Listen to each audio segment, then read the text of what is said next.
안녕하세요 여러분, 환영하고 축복합니다. 195일차입니다. 에스겔의 소명이라는 주제로 하나님 말씀 함께 나누겠습니다. 오늘부터 에스겔 말씀을 시작하게 되겠는데요. 에스겔 1장에서 3장까지 말씀을 함께 나누겠습니다. 우리 먼저 기도하겠습니다. 사랑의 하나님 감사합니다. 오늘도 저희를 말씀 앞으로 불러주시니 감사합니다. 하나님, 에스겔은 나라가 망하고 포로로 끌려가서 이제 포로 신세로서 절망에 빠져있는 한 나라를 잃은 젊은이입니다. 그 가운데 하나님은 에스겔을 들어서 어떻게 사용하시는지, 또 그에게 어떻게 소명을 주시는지 그 장면을 우리가 보기를 원합니다. 하나님, 우리 또한 이 혼란의 시대를 살면서 하나님의 사람으로 우리가 어떻게 살아가야 될지 하나님의 말씀을 듣는 귀한 시간 되어질 수 있도록 우리 각자 가운데 성령 하나님께서 말씀해 주십시오. 예수님의 이름으로 기도드렸습니다. 아멘. 네.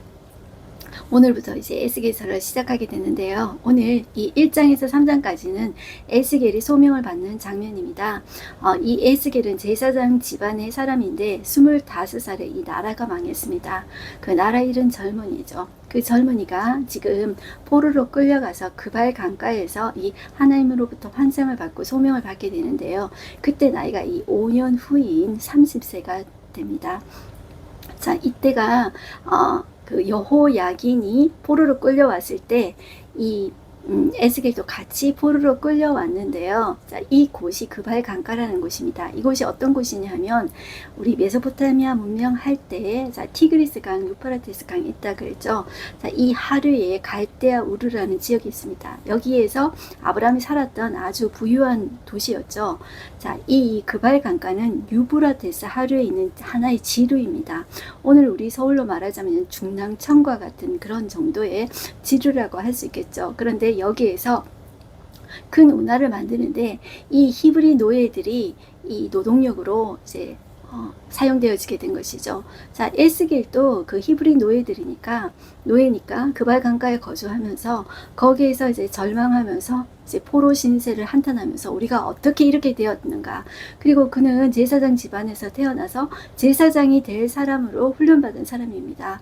그런데 그 노동력을 창출하는 그곳에서 댐을 만들고 있는, 운하를 만들고 있는 이제 그곳에서 일을 하는 에스겔을 한번 상상해 보십시오. 나도 그 현장에 가 있다, 이렇게 생각해 보시면 좋겠고요.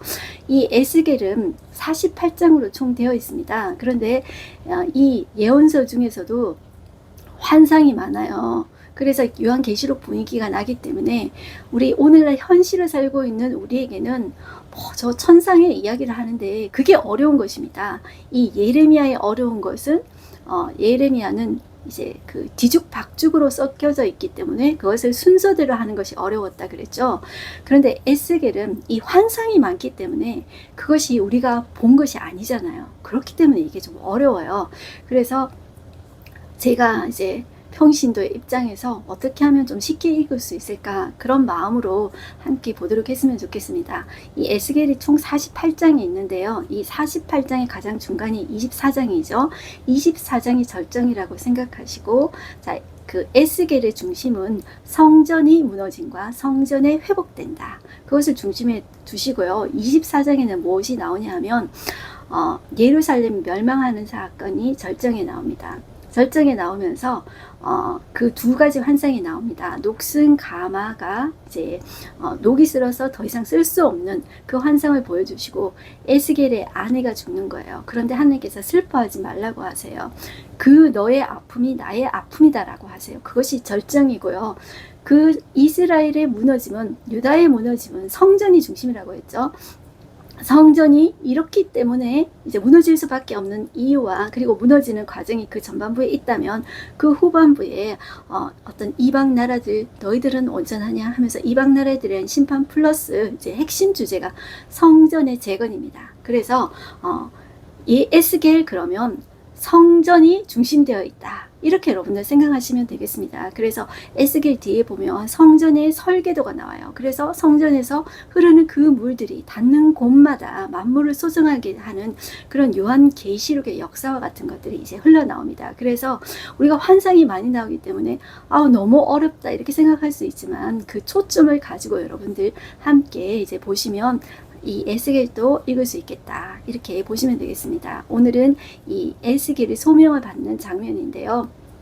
어떤 가운데서 소명을 받았냐 했을 때 내가 지금 이 젊은 나이에 이 25살에 끌려가서 5년 동안 이 운하의 노동력으로 이용되는 이 제사장의 입장이다 생각하고 여러분들이 한번 보시면 되겠습니다. 자, 이 에스겔은 여호야긴과 같이 포로로 끌려갔다고 했죠. 우리가 예레미야를 읽을 때는 어려운 점이 순서가 뒤죽박죽으로 되어져 있었기 때문에 왕들 순서로 이렇게 읽었죠. 그런데 이 에스겔은 이 사람이 이렇게 되게 논리적인 사람이에요. 자, 그런데 이 사람은 이제 시간적인 순서부터 딱 이야기하고 환상을 언제 봤다 이렇게 이제 적고 있어요. 그래서 우리가 보기에는 그냥 쭉 이제 읽어 나가면 되는 것이죠. 자, 1장 1절 보시면 30째 해 넷째 달 초다새에 내가 그발강가 사로잡힌 자 중에 있을 때에 하늘이 열며 하나님의 모습이 내게 보이니 이것이 이제 희망인 것입니다. 내가 비록 이 젊은 나이에 포로의 신세이지만 절망 가운데 있지만 하늘 문이 열린 거예요. 그리고 하나님의 모습이 보일 때 자, 이 이사야도 그랬고요. 예레미야도 그랬고 사도 요한도 그랬고 여러분들 다니엘도 그랬고요. 우리가 지난 시간에 다니엘 봤잖아요. 하나님의 모습을 볼 때 거기에 이제 희망이 이제 시작되는 것입니다. 하나님은 무조건 희망이 있다, 소망이 있다 이렇게 하시는 분이 아니에요. 오늘도 어떻게 하시는지를 자 여러분이 한번 보겠습니다. 2절 보시면 여호야긴이 사로잡힌 지 5년 그달 초다새라. 자, 여기 이제 날짜가 정확하게 나오죠. 자, 사로잡힌 지 5년, 자, 5년 5월 5일이란 말입니다. 저는 이렇게 그달 초다새 이런 표현들이 좀 상당히 어렵더라고요. 그래서 아라비아 숫자로 적어 놓으면 지금 사로잡혀 온 지 5년 됐구나. 5년 5월 5일이구나. 이렇게 이제 보시면 되겠습니다. 자, 3절 보시면 갈대아 땅 그발 강가에서 여호와의 말씀이 부시의 아들 제사장 나 에스겔에게 특별히 임하고 여호와의 권능이 내 위에 있습니다. 이렇게 이야기하고 있죠. 제사장 집안의 아들입니다. 자, 그런데 이제 제사장을 그동안 이제 훈련을 받았겠죠. 그런데 제사장 하지도 못하고 지금 예배도 못 드리고 지금 문화 건설을 하는데 지금 노동력으로 쓰임 받고 있다는 것이죠.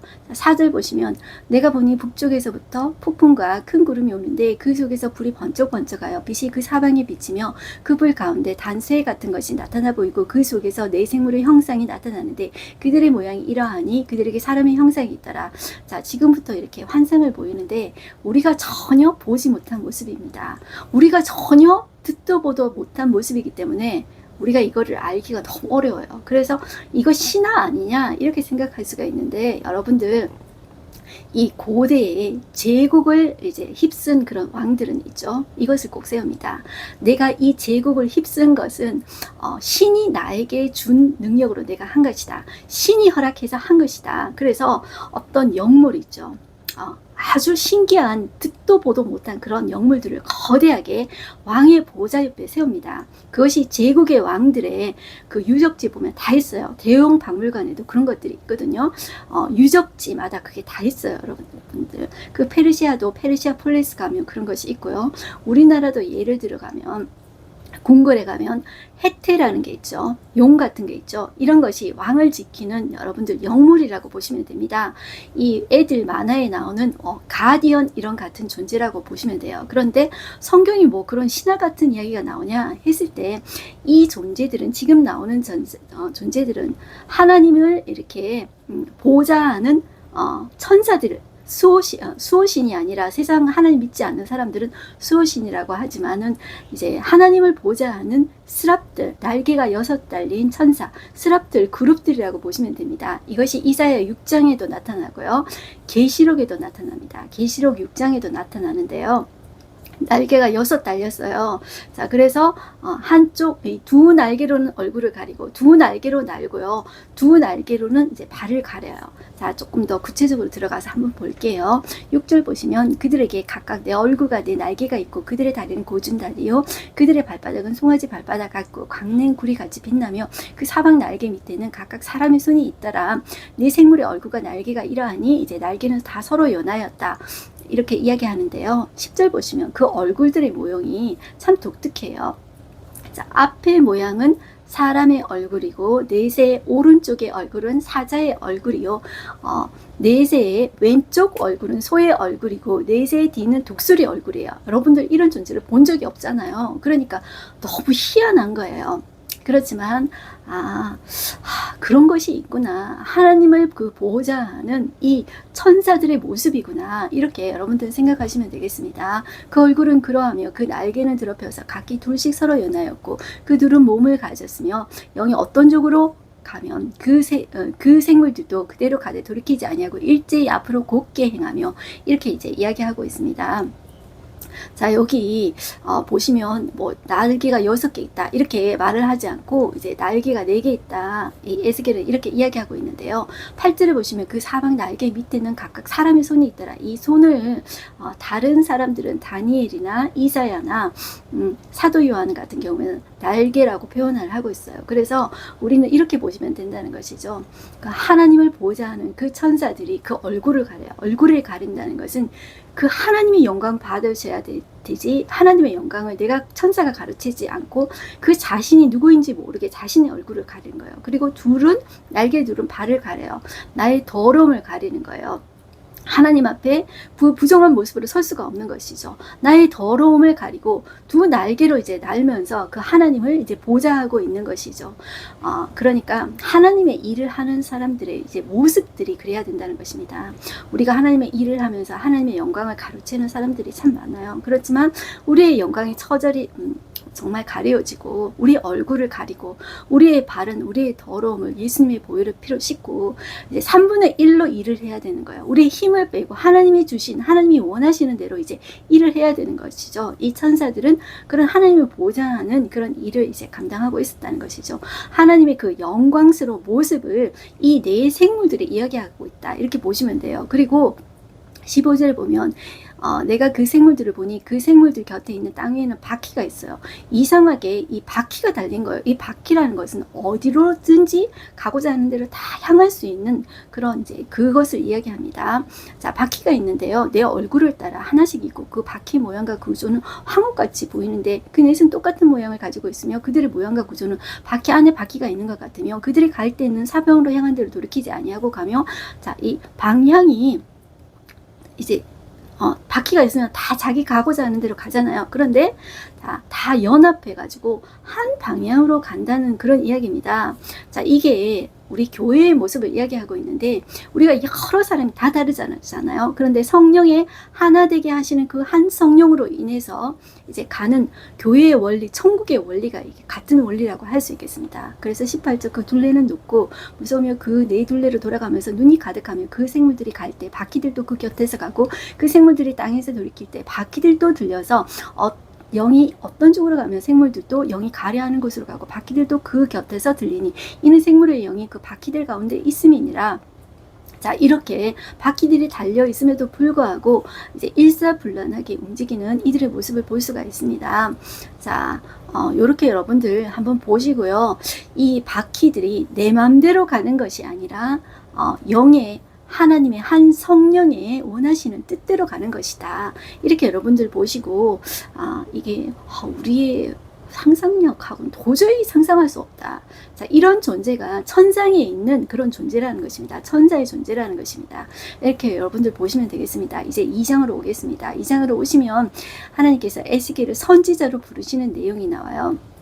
자, 선지자로 부르시면서 말씀을 소명으로 이제 주십니다. 이 에스겔에서는 하나님께서 이 에스겔을 부를 때 인자라는 표현을 많이 하고 있어요. 우리가 다니엘에서 지난 시간에 예수님을 이야기할 때, 오실 메시아를 이야기할 때 인자 같은 이라고 이야기하고 있죠. 거기서는 그 인자 같은 이는 바로 예수님을 상징하는 것입니다. 그런데 이 에스겔에서 하나님께서 에스겔을 부르실 때 이 인자는 에스겔을 이야기하는 것이라고 여러분들 보시면 되겠습니다. 자, 이것은 전능하신 하나님의 그 위험 앞에 연약한 인간, 너는 정말 연약한 존재다. 그것을 하나님께서 말씀해 주시는데 이 인자라는 말을 에스겔에서는 90회 이상 정도 사용했다고 이제 합니다. 이 연약한 가운데, 이 절망 가운데 우리의 희망은 그 하나님이 보여주시는 그 말씀과 하나님이 보여주시는 것에 우리의 소망이 있습니다. 자, 에스겔은 이제 말씀으로 소명을 주시는데 어떤 말씀으로 소명을 주시냐면 2장 1절 보시면 그가 내게 이르시되 인자야 내 발로 일어서라 내가 내게 말하리라 하시며 그가 내게 말씀하실 때 그 영이 내게 임하사 나를 일으켜 내 발로 세우시기로 내가 그 말씀하시는 자의 소리를 들으니 하나님을 인하여 하나님을 말씀하시느니라 이렇게 말씀하고 계시죠. 3절 내게 이르시되 인자야 내가 너를 이스라엘 자손 곧 패역한 백성 나를 배반하는 자에게 보내노라. 그들이 포로로 끌려온 이유가 하나님 말씀을 버린 것이요. 하나님을 버린 것이죠. 그들을 향해서 하나님은 패역한 백성이라고 이야기하고 있어요. 그들과 그 조상들이 내게 범죄하여 오늘까지 이르렀나니 이 자손은 얼굴이 뻔뻔하고 마음이 굳은 자니라.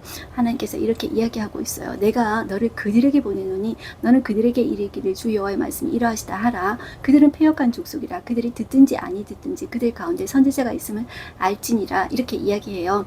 자, 그러면서 6절에 보시면 인자야 너는 비록 가시와 찔레와 함께 있으며 정갈 가운데 거주할지라도 그들을 두려워하지 말라고 이야기해요. 자, 이 사람들이 왜 가시와 찔레와 정갈일까요? 말씀을 거부하는 이 유다 백성들의 완악한 그 표현을 뾰족한 가시와 독이 있는 정갈로 이제 비유한 것이에요. 자, 그들을 비록 그들이 그럴지라도 그들을 두려워하지 말고 그들의 말을 두려워하지 말라고 하나님께서 이야기해요. 그들은 패역한 족속이라도 그 말을 두려워하지 말아라. 그 얼굴을 무서워하지 말아라. 그들은 심히 패역한 자라. 포로 끌려와서도 지금 그발강가에 이제 그 운하를 만드는데 건설 인원으로 이제 차출이 돼서 일하고 있잖아요. 그럼에도 불구하고 하나님에 대한 태도가 그렇다는 것이죠. 8절 너 인자야 내가 네게 이르는 말을 듣고 그 패역한 족속까지 패역하지 말고 네 입을 벌리고 내가 네게 주는 것을 먹으라. 자, 하나님께서 내가 주는 것을 먹으라. 그 주는 것이 뭘까요? 이제 말씀인 거예요. 9절 보면 내가 보니 보라 한 손이 나를 향하여 펴지고 보라 그 안에 두루마리 책이 있더라. 그 두루마리 책이 바로 말씀입니다. 율법책입니다. 10절 그가 그것을 내 앞에 펴시니 그 앞에 안팎에 글이 있는데 그 내용이 뭐냐 하면 좋은 내용이 아니에요. 그 위에 애가와 애곡과 재앙의 말이 기록되었더라. 자, 이렇게 이야기하는 거예요. 하나님께서 말씀으로 이 사명을 감당하라. 자, 이것을 이야기하고 이제 있는 것인데 이것을 두루마리를 먹는 이제 환상적인 체험을 통해서 에스겔의 소명을 하나님께서 보여주고 계시다. 이렇게 이제 보시면 되겠습니다. 에스겔 네가 먼저 먹어야 된다. 네가 말씀을 먼저 먹어야 된다. 자, 이렇게 말씀하고 계십니다. 3장 오시면 자, 에스겔아 너는 이렇게 준비해라. 자, 하나님께서 구체적으로 이야기하고 계십니다.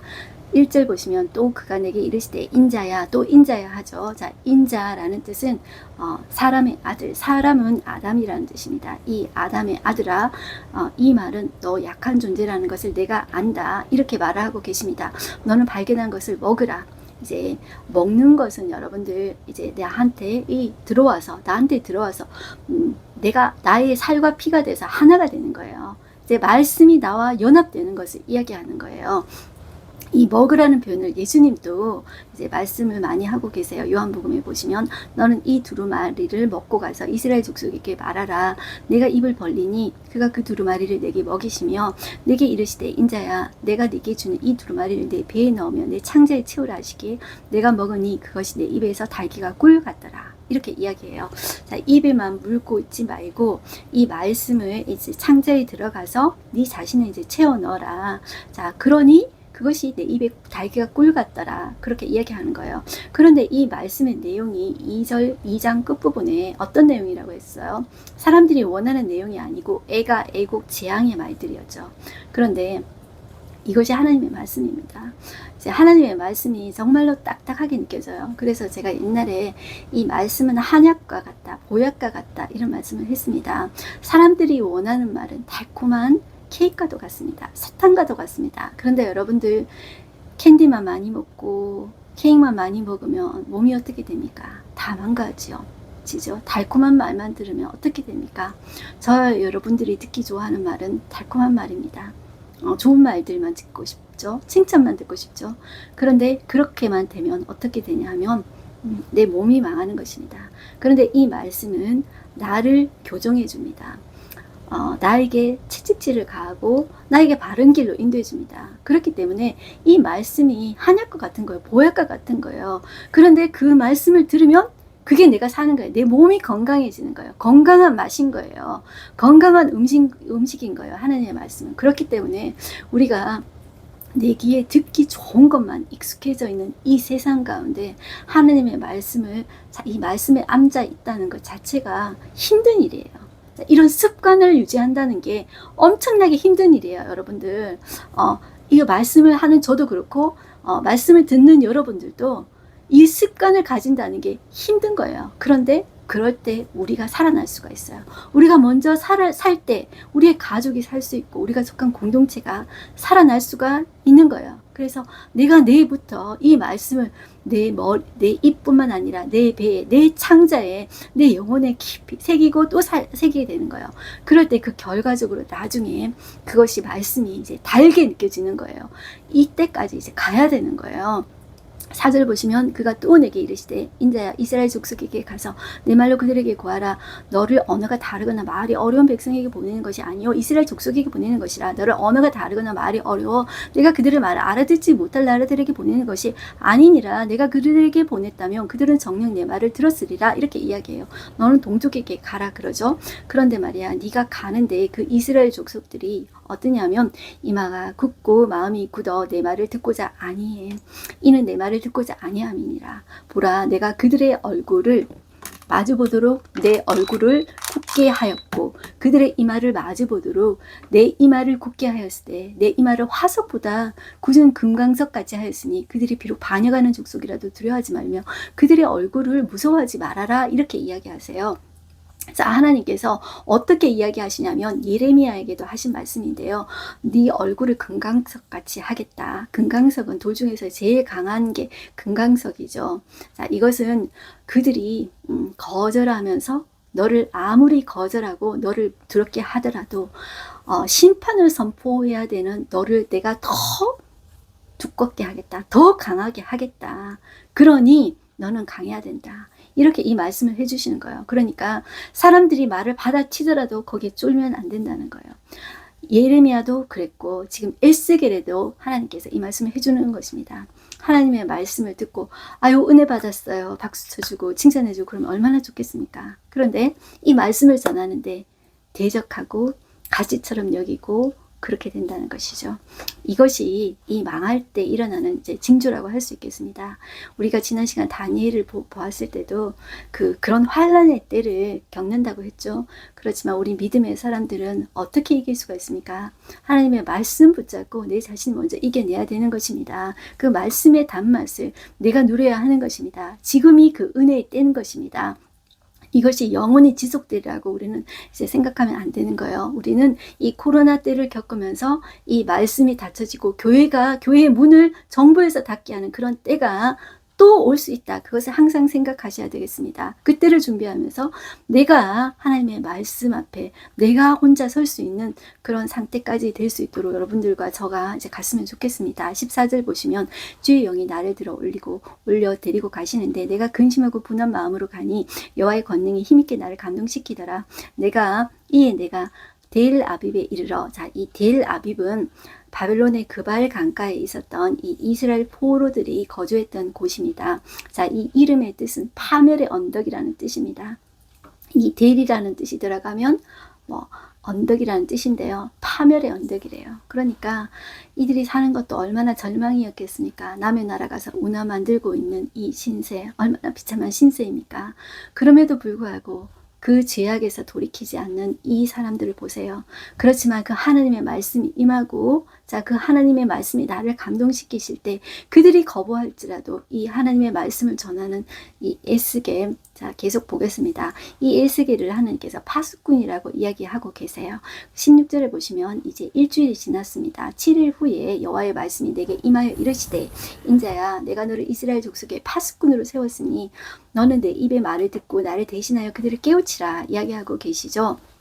자, 이 파수꾼은 어떤 사람이냐 하면 높은 곳에 이제 망대나 이 탑 같은 높은 곳에 올라가서 적이 오는지 안 오는지 모르고 이제 나팔을 불면서 이제 경고하는 사람이 바로 파수꾼인 것이죠. 자, 이 다가올 심판을 경고해야 되는 이 에스겔의 사명을 하나님께서 너는 파수꾼이다 이렇게 말씀하고 있는 것입니다. 자, 너를 이스라엘 족속의 파수꾼으로 세웠으니 너는 내 입의 말을 듣고 나를 대신하여 그들을 깨우치라 이야기하고 있죠.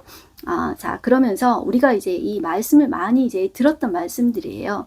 19절 보시면 네가 악인을 깨우치되 그가 그의 악한 마음과 악한 행위에서 돌이키지 아니하면 그는 그의 죄악 중에서 죽으려니와 너는 생명을 보존하리라. 또 의인이 그의 공의에서 돌이켜 악을 행할 때에는 이미 행한 그의 공의는 기억할 바 아니라 내가 그 앞에 거치는 것을 두면 그가 죽을지니 이는 내가 그를 깨우치지 아니함이니라. 그는 그의 죄 중에서 죽으려니와 그의 핏값은 내가 내 손에서 찾으리라. 자, 그러면서 하나님께서 네가 복음을 증거할 때 네가 살 수 있다. 이렇게 이야기합니다. 그러면서 21절에도 네가 의인을 깨우쳐 범죄하지 아니하게 함으로 그가 범죄하지 아니하면 정령 살리니 이는 깨우침을 받음이며 너도 네 영혼을 보존하리라. 네가 복음을 증거할 때 네가 살 수 있다. 이렇게 이야기하십니다. 그러면서 또 하나님께서 이상하게 또 하시는데요.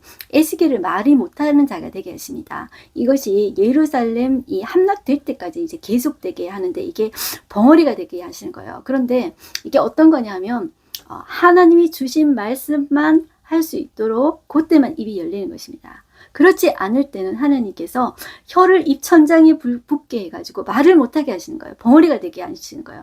그리고 하나님이 정말 말해야 될 때만 입을 열어서 말하게, 하나님의 말을 하게 하는 거예요. 자, 이것은 이 말하고 이 메시지의 내용이 어떤 에스겔 자신이 하는 것이 아니라 하나님의 에스겔을 통해서 하신다는 것을 이제 나타내는 것이라 이렇게 보시면 되는 거예요. 자, 하나님께서 너 일어나 들로 가라. 내가 거기서 너와 말하리라 이렇게 이야기하는데요. 23절 보시면 내가 거기 이제 들로 나갔는데 내가 그 발 강가에서 보던 영광과 같은 그런 영광스러운 모습을 이제 본 거예요. 뭐 내 생물과 내 바퀴의 그 모습과 하나님을 보호자하는 그 천사들의 모습과 그리고 하나님의 영광스러운 모습을 보고 내가 엎드리는데 24절 보시면 주의 영이 내게 임하사 나를 이렇게 내 발로 세우시고 내게 말씀하여 이르시되 너는 가서 내 집에 가서 들어가 문을 닫으라. 너 인자야 보라. 무리가 내 위에 줄을 놓아 너를 동요매리니 내가 그들 가운데서 나오지 못할 것이라. 내가 내 혀를 내 입천장에 붙게 하여 네가 말 못하는 자가 되고 이제 벙어리가 되어 그들 꾸짖는 자가 되지 못하게 하리니 그들은 패역한 족속이니라. 그러나 내가 너와 말할 때 내 입을 열리니 너는 그들에게 이르기를 주 여호와의 말씀이 이러하시다 하라. 들을 자는 들을 것이요 듣기 싫은 자는 듣지 아니하리니 그들은 반역하는 족속입니다. 자, 하나님께서 이렇게 하셔서 하나님이 입을 여실 때만 이제 말을 할 수 있도록 이렇게 이제 이 에스겔을 쓰신 것입니다. 자, 이렇게 보시고요. 오늘 하루 한 절 말씀 보겠습니다. 또 내게 이르시되 인자야 내가 내게 이를 모든 말을 너는 마음으로 받으며 귀로 듣고 사로잡힌 내 민족에게로 가서 그들이 듣든지 아니 듣든지 그들에게 구하여 이르기를 여호와의 말씀이 이러하시다 하라. 듣든지 아니 듣든지 선포해야 될 책임이 바로 에스겔에 있고 오늘날 저와 여러분에게 있다는 사실입니다. 자, 그럴 때 내 영혼이 살 수 있다는 것이죠. 그럴 때 말씀이 일하시고 말씀이 일하는 영혼이 남은 자입니다. 그들을 통해서 하나님은 하나님의 역사를 다시 쓰시는 것입니다. 그 결과에 대해서는 저와 여러분들이 너무 이렇게 이제 죄책감을 느끼거나 그렇게 하지 않고 말씀의 능력을 믿으면 되는 것입니다. 내가 먼저 그 하나님이 말씀하시는 것에 내가 순종하며 하나님 내가 그런 하나님이 찾으시는 사람 되겠습니다. 이 절망의 때, 이 혼란의 때 하나님께서 쓰시는 그런 믿음의 사람, 말씀 붙잡고 사는 사람 되겠습니다. 이렇게 저와 여러분들이 이렇게 하나님 앞에 고백했으면 좋겠습니다. 하나님의 말씀은 변함없는 권위를 가지게 됩니다. 인간의 토론이나 협상, 그런 거부의 대상이 될 수가 없습니다. 사람들은 여전히 하나님 말씀을 의심하고 논쟁하고 교회 안에서도 말씀을 싫어하는 사람들이 이제 있습니다. 그렇지만 그것은 그 힘이 계속될 수가 없습니다. 하나님이 허락하심 안에 있다. 그들도 심판의 대상이다. 이렇게 생각하셔야 되겠습니다. 우리는 무엇을 붙잡아야 되냐면 흔들리는 사람과 상황이 아니라 하나님의 말씀 붙잡고 절망 가운데서도 일어서는 저와 여러분들이 됐으면 좋겠습니다. 네, 기도하겠습니다. 하나님 아버지 감사합니다. 오늘도 이 에스겔은 이 절망의 시대에 하나님의 말씀을 붙잡았습니다. 그리고 하나님으로부터 말씀을 받았습니다. 그것이 비록 좋은 내용이 아니라 제왕의 메시지지만 그것을 통하여 그것을 전할 때 에스겔이 살 수 있다고 하나님은 말씀하고 계십니다. 마지막 시대에 에스겔을 파수꾼으로 세우신 것처럼 하나님 이 마지막 시대에 우리를 파수꾼으로 세우셨습니다. 하나님 그 말씀이 하나님 우리가 먹을 때 우리 입에는 쓰지만 그것이 우리 속에 들어갔을 때 단 말씀임을 기억합니다. 그 단 말씀이 정말로 우리 속에서 달게 느껴질 때까지 씻고 또 씻고 하나님 그것이 우리 안에 우리 영혼을 살리고 보약이 되고 한약이 되어서 우리의 우리 병난 우리의 몸을 고치는 그런 말씀인 줄 알고 그 말씀 붙잡고 우리가 하나님 아버지 이 힘든 세상을 살아내는 우리가 되게 하여 주시옵소서. 구별된 하나님의 성도가 되게 하여 주시옵소서. 말씀 붙잡고 말씀이 승리하는 것을 우리가 확인하는 우리가 그 일에 쓰임받는 증인 되어지게 하나님 역사해 주십시오. 예수님의 이름으로 기도드렸습니다. 아멘. 여러분들 오늘도 승리하십시오. 화이팅입니다.